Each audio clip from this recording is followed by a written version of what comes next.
Hey, welcome to Pat's Soundbites IGTV. Keeping new music alive is what I do on the radio and now on video.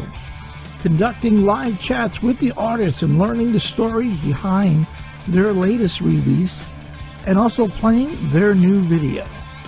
Special thanks to my good friend Jody Best of Best Bet Promotions for coordinating and scheduling today's artists. Having over 20 plus years in the music industry, if you're looking for a highly successful promotion and marketing professional who's extremely motivated, look no further than Jody Best. For more information, contact Jody via email at bestbetpromo@yahoo.com. Special thanks today to my sponsor Go-Go Tuners.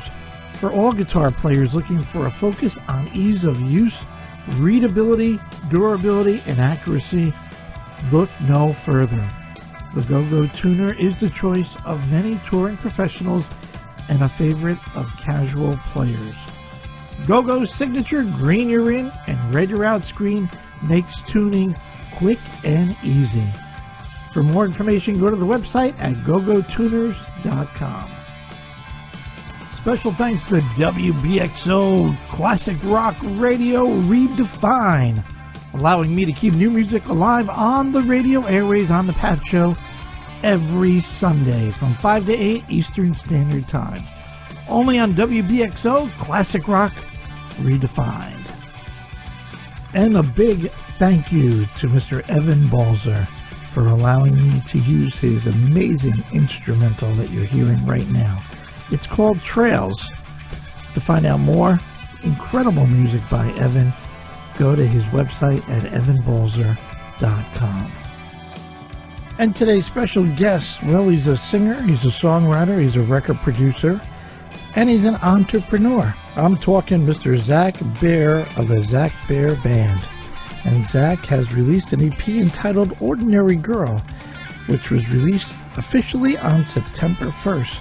Which just happens to be September, the National Suicide Prevention Month, which kind of coincides with the story behind the title track.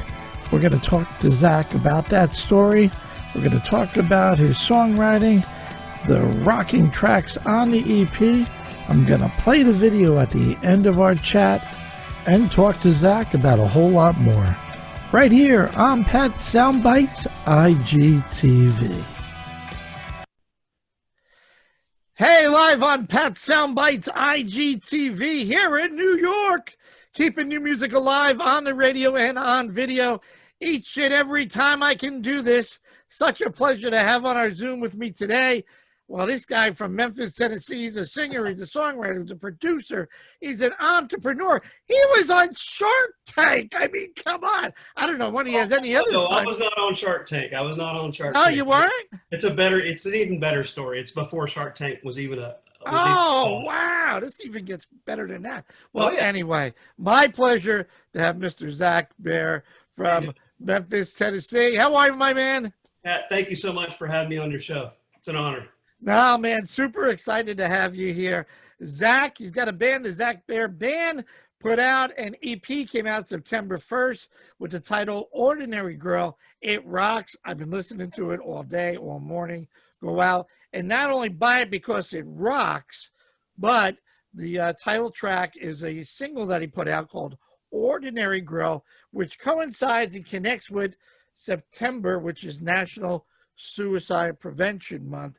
And I'll let Zach take it from there and tell the story behind the song, the timing of everything, and all that stuff, because I needed to make a correction on my Facebook post, but I'll let Zach take it from there. Oh, well, thank you for that. That was a great introduction. I don't know if I can live up to all that, but thank you anyway. You got it, my man. So, Ordinary Girl, I actually really started writing that song I don't know, quite a few years ago. It was about a young woman who had been considering suicide, and we surrounded her with love and support. And at the end of the day, she thankfully decided, she wanted to live.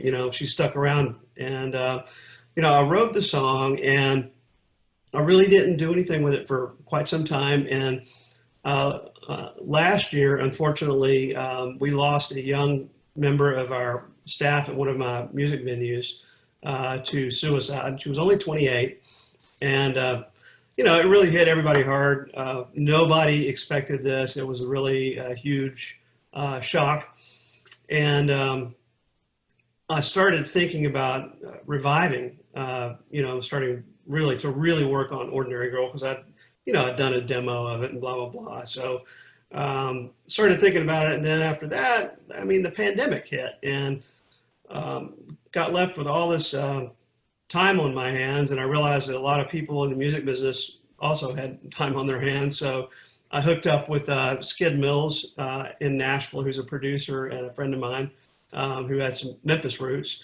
And Skid, he's done work with folks like Saving Abel and Pop Evil, 12 Stones, ZZ Top even. He's done a bunch of good work. So I was able to snag him. Normally he's like never available. So I started just, calling in a favor here and there, and decided to really do Ordinary Girl right. And it ended up sounding so good, in my opinion, that we decided to go ahead and just do an entire EP. And that's really how it came to life. And the timing of it really, it worked out in one respect, because obviously suicide awareness is something that's very close to my own heart. And with September being Suicide Awareness Month, we pushed the EP release until September 1st.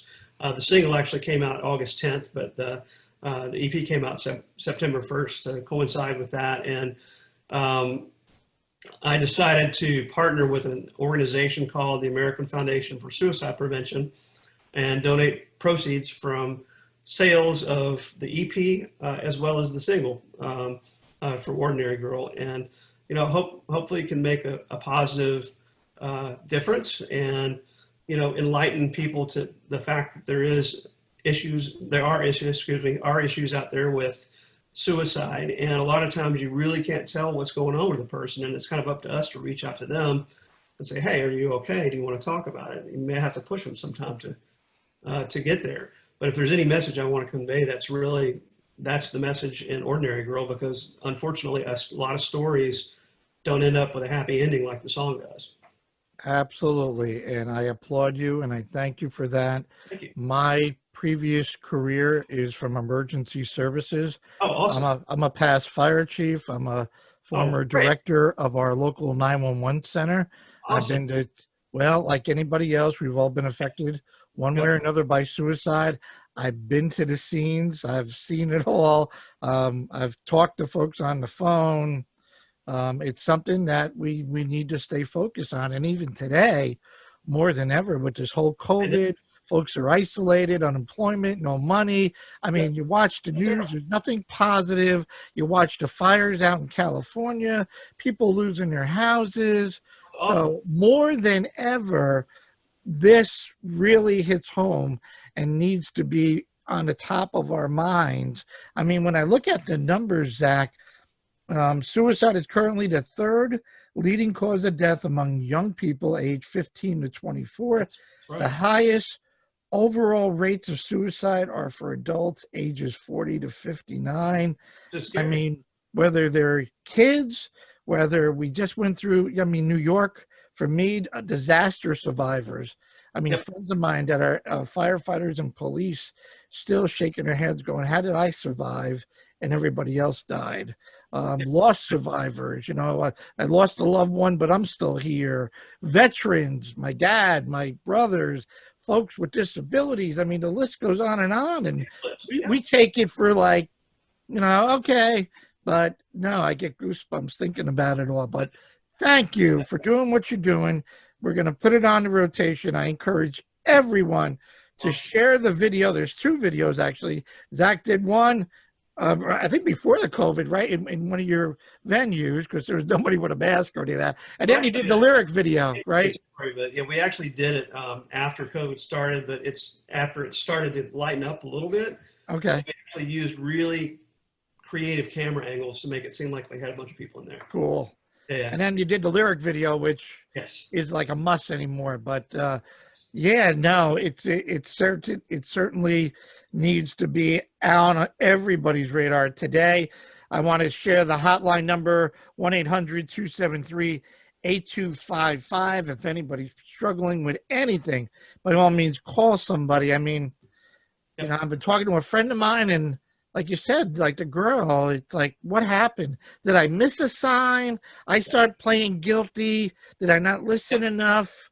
So All these things go through your head. You just like, you pour through every moment and try to figure out. exactly. You go into a funeral or something going, how did this happen? Where were we? So we need to become better listeners, I think, out of everything. We do. And in Sure. today's world, call your friends, call your loved ones, get close, show a little kindness. We need more of that since we are in this divided. Crazy. I don't even want to get into the politics of that headache. But yeah, it's just been crazy. But congratulations. Great job. Thank you. You and Dan, and I and our station and my end of things is going to do everything I can.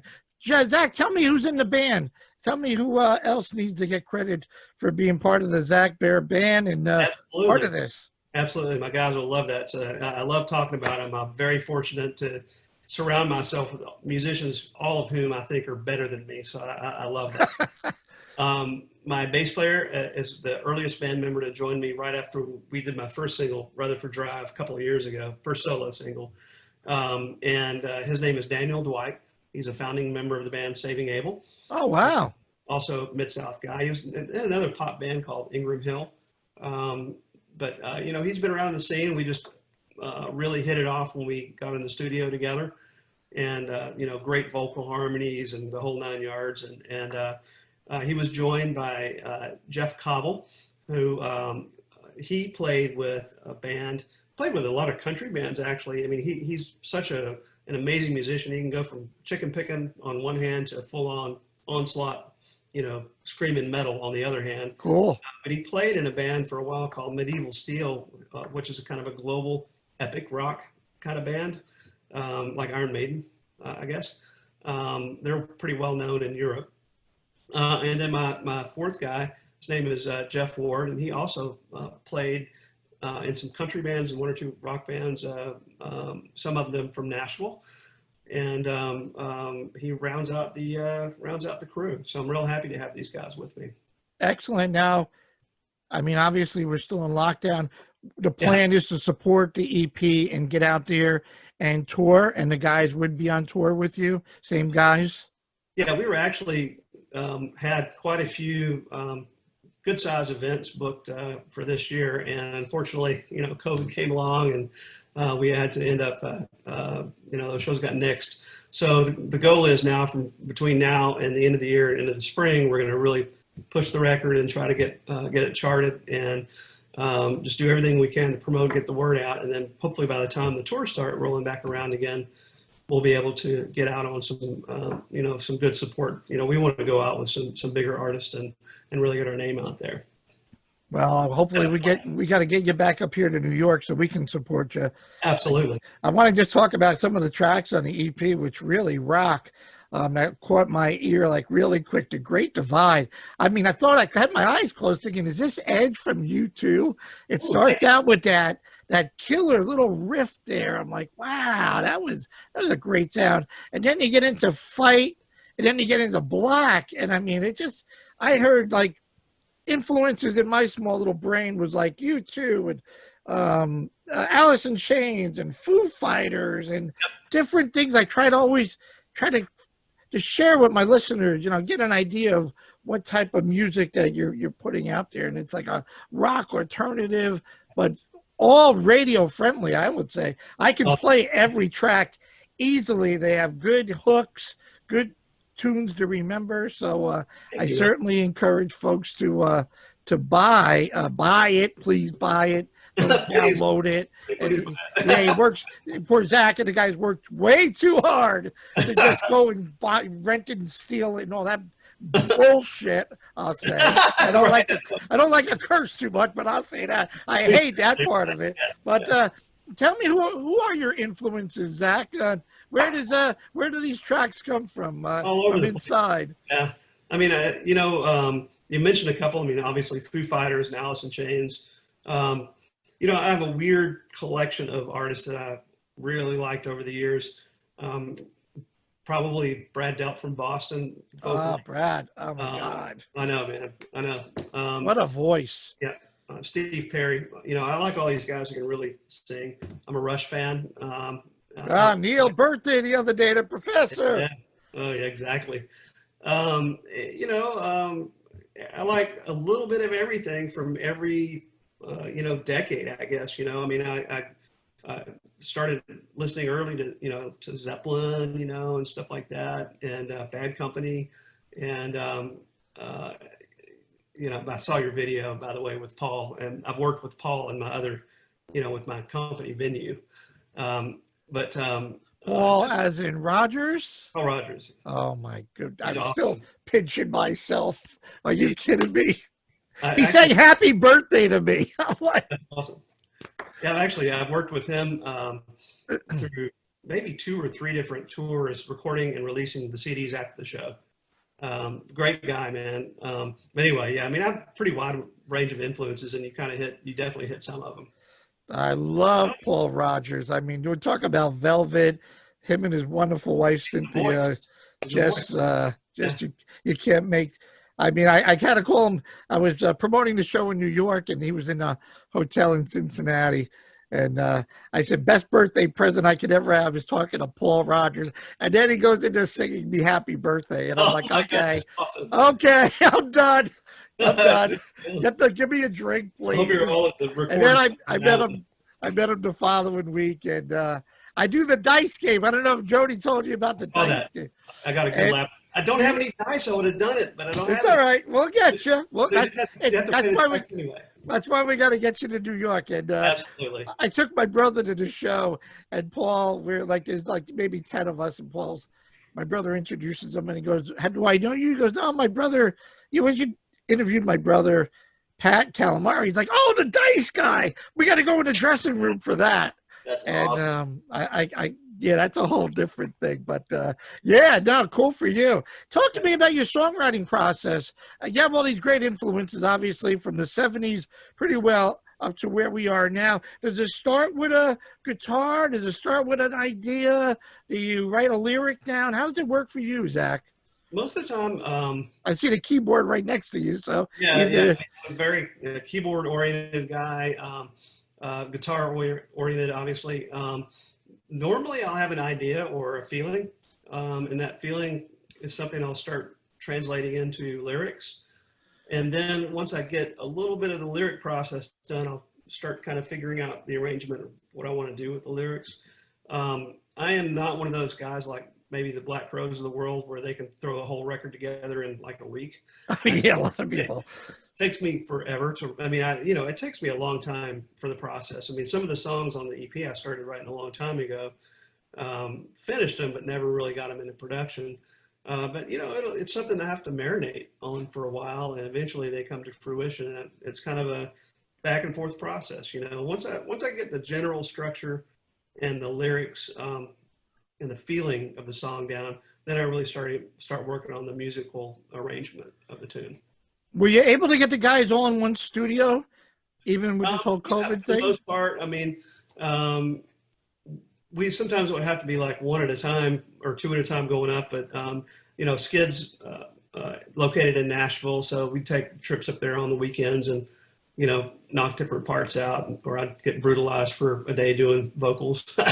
So, but yeah, it was a pretty good little process. The last track, well, I'll tell you, we recorded some of the drum tracks here in Memphis, but then recorded the rest of it up in Nashville, and then that's where all the arrangement, all the sugar and the coating went on into it, the mastery that is Skid Mills.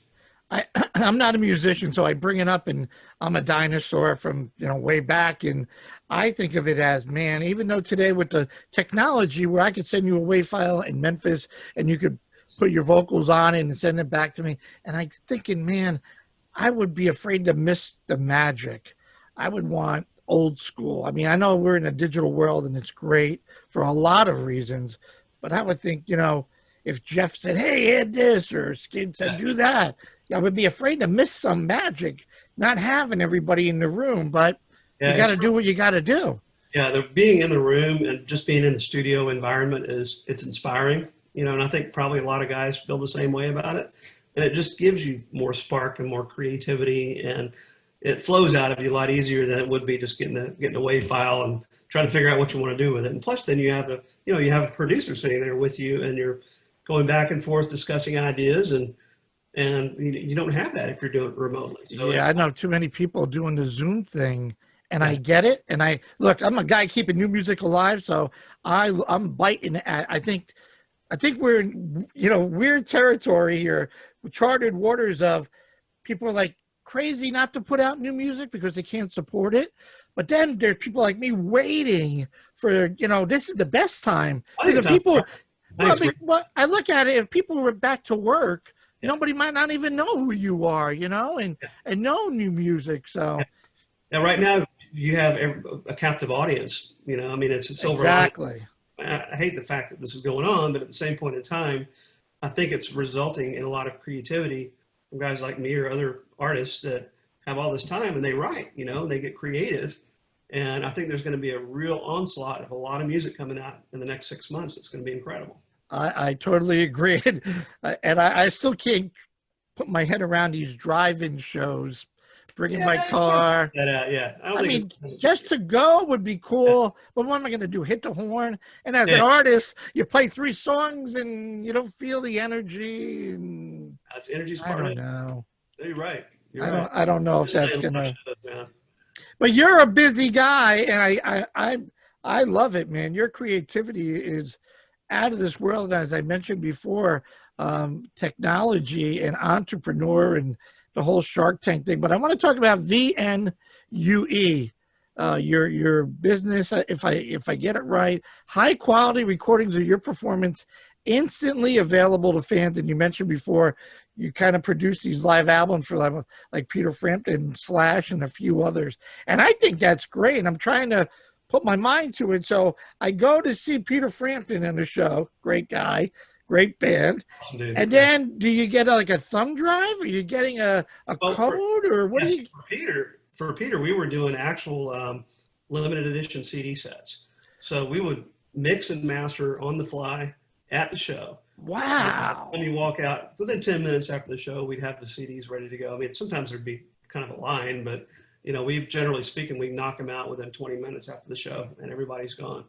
But we do the USBs too. We've done that with Alter Bridge. We've did it with Three Doors Down. We've done that a few times as well. But the popular product, believe it or not, to this day, are the CDs. Yeah, because I walk out of a show that just kicked ass.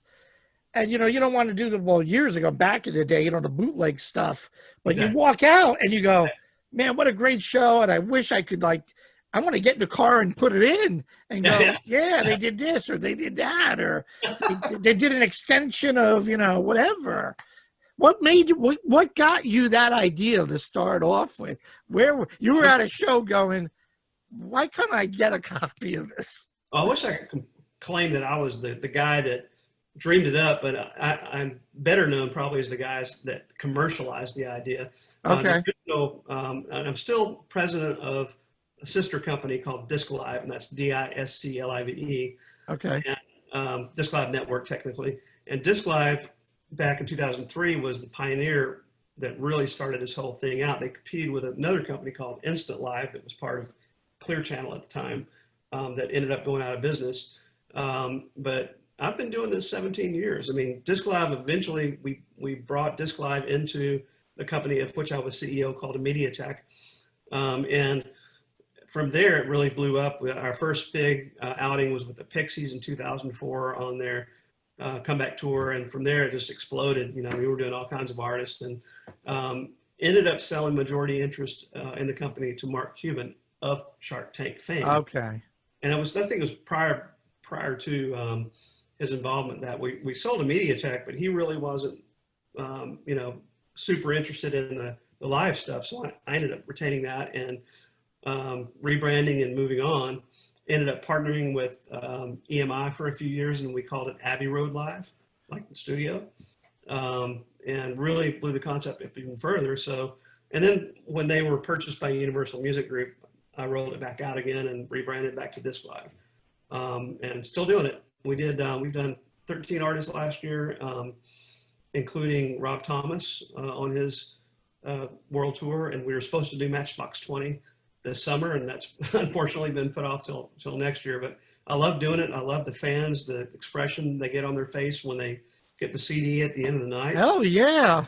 You're like, man, I can't believe y'all just did this, and the sound quality is really good, and people will pay for that. It's a memento. It's a keepsake that's better than a T-shirt. Oh, no doubt. I mean, you get in the car and you're rocking. It's a continuation of the concert. Yep. No doubt. Now, is it so? It's on a CD or a small? Oh, it's a real CD. Yeah, it's a real CD. I had one laying around here. That's all right. No, that's cool. Oh, is there? Yeah, you can't obviously not. You don't. There's not going to be enough time to put it on a vinyl to give it to people. But would the artist? Can the artist convert it to a vinyl? Well, now what we did with Rob is we actually recorded his shows. He does a series of shows to benefit Sidewalk Angels Foundation, which is basically a foundation that benefits no-kill animal shelters. And he does that 3 nights in a row every year at the Borgata there in Atlantic City.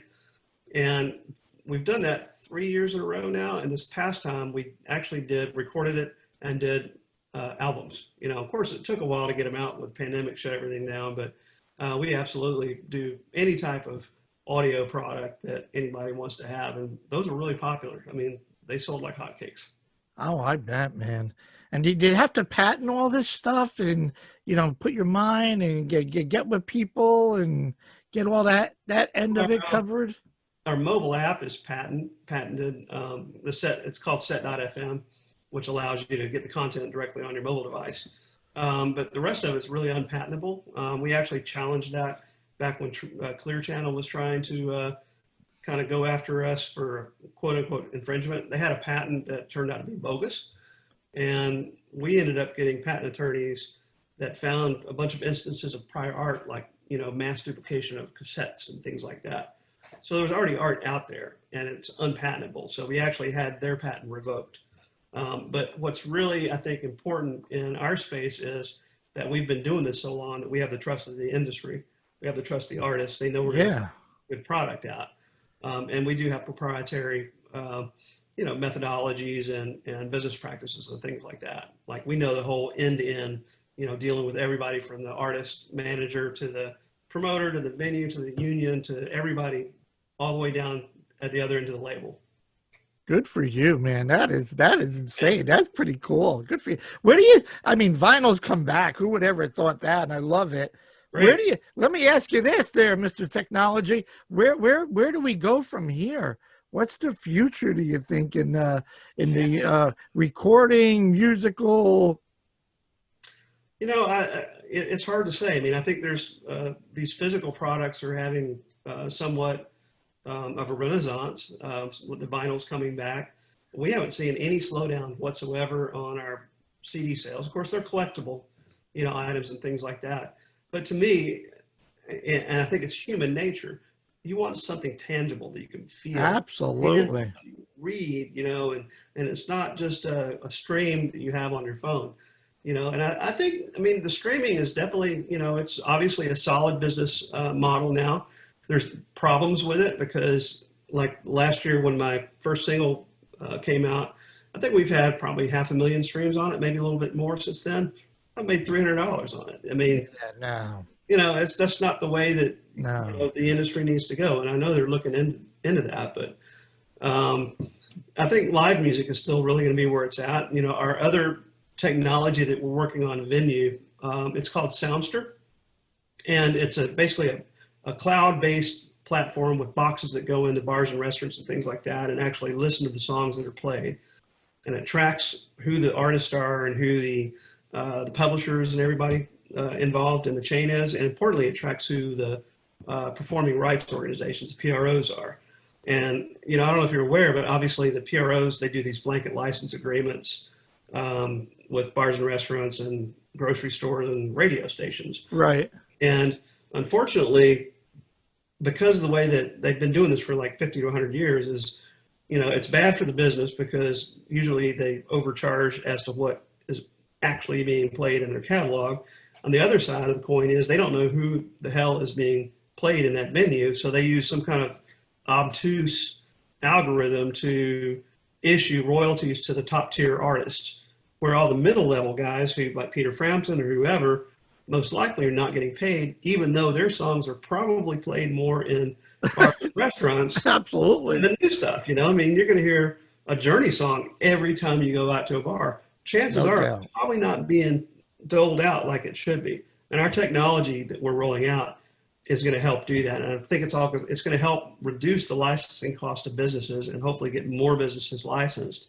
And at the same time, because of getting more businesses licensed, we hope the net increase will be to the artist royalties being paid out to them. Eventually, we want to have an end-to-end model where it's a direct license situation. And that's what other job is there that you spend all this money and time and you're getting peanuts?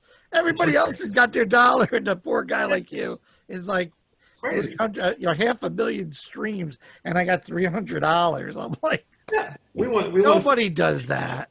Yeah, exactly. It's interesting that you said that. I used to be in a pool league and a dart league, and I became friends with a good friend, a really good artist, and he says, "Hey, check out the jukebox. If you got one of those fancy jukeboxes at the local bar, your home bar where you play pool and darts." And I go, "Why?" He goes, "Sony took me on. I should be on the jukebox. It's like an internet-based type. If you type in Zach Bair, touchscreen, yeah." And I go, "Really?" And he goes, "Yeah." And I go, "You get paid for that?" And he goes, "Yeah, they contract now." And I thought it was interesting. I said they couldn't do it before. And he goes, "No, bars, they get the little jukebox thing." And he goes, "The artist would never. We're losing our shorts." Yeah. He says that now, finally, like a Sony, somebody's buying all these things to try to reel it in so Zach can get, how many streams he got at a local bar in New York. Well, that's the whole idea. Is like the touch tunes, jukeboxes, and things like that are licensed at the corporate level. But all these individual restaurants and bars and whatnot, I mean, there's no tracking mechanism.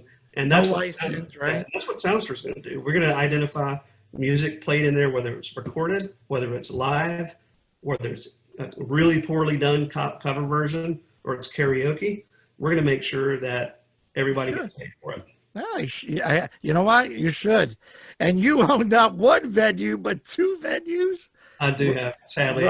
Rockhouse Live. Good for you, man. Yeah. Two. One of them is about a 300 cap. The other one's about, I don't know, about 100. They're both relatively small, and they double as restaurants and bars. So fortunately, we're still open right now, but we can't have like full-on live music, and our hours are reduced. Can you do live streaming for artists like yourself? Yeah, we've done it several times.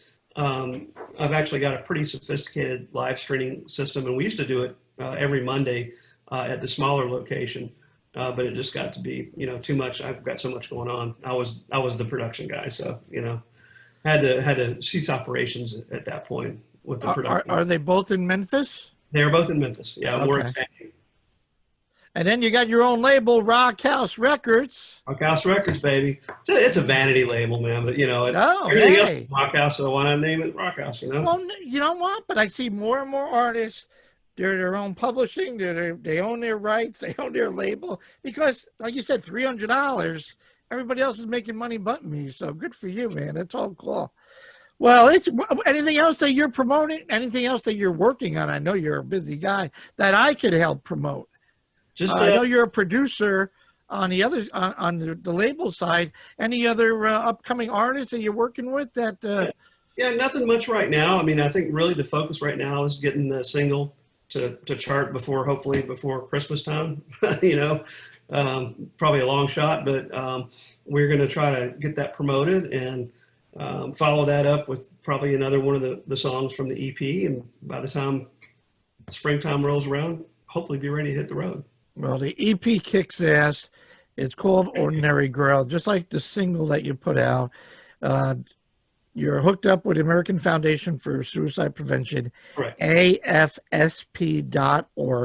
donates 20% of sale proceeds from every sale, including streams and downloads. So no excuses, whether you like the single, but I'd encourage you, by all means, buy the EP. You will not be disappointed. You could find Zach, and it's Zach with an H, Z-A-C-H, Bair, B-A-I-R, official.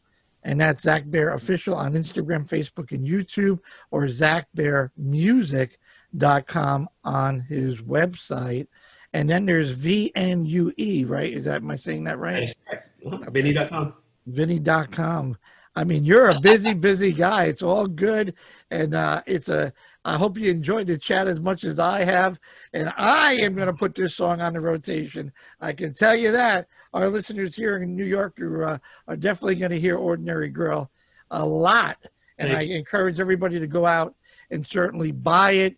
Go to wherever your streaming and digital platforms are, or go to Zach's website and purchase it and go from there. Thank you so much, man. We're going to play Ordinary Girl right after this. Awesome.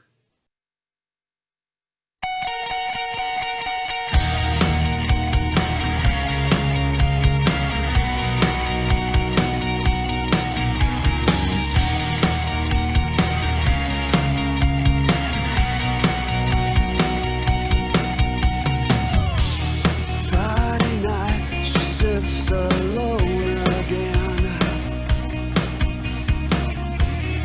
wondering when she'll have a chance. She feels a cold seep and her head begins to spin. Resignation as the shadows dance. She said, I'm just an ordinary sort of girl, the kind that's short on time, living in this world. I'm just an ordinary girl. Can't find my place, no need to stay. Treasures lost, moments caught in time. A little girl, maybe only 9. She tried so very hard, but could not understand the wretched love of an evil man.